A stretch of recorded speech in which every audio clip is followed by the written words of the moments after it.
everyone and welcome back. Have you ever wondered about the differences between the words under, below, beneath and underneath? Well, if yes, then you are at the right place. Today we are breaking it down in simple terms. Alright, let's start with under. Think of it as something being covered or hidden by something else. कुछ नीचे पड़ा है, उसके ऊपर कुछ covered है.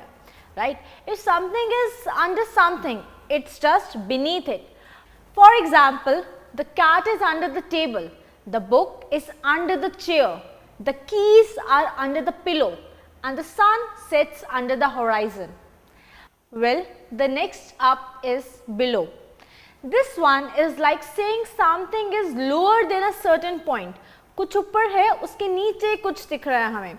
If something is below something, it's just lower than that. For example, the temperature is below freezing. The airplane is flying below the clouds. The fish swim below the surface. The treasure is buried below the ground.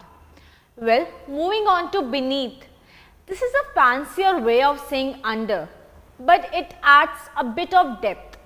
It's like there's something hidden just below the surface. For example, the treasure was buried beneath the ground. The truth was beneath her cheerful smile.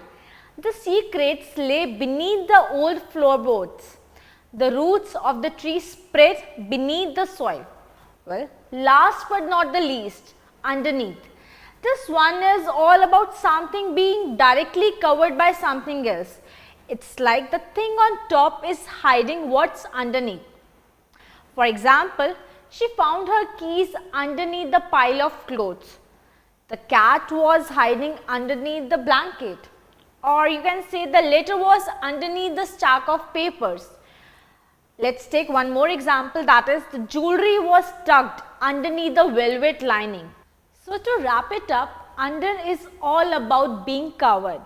Below is about being lower. Beneath is like a hidden under. And underneath is directly covered.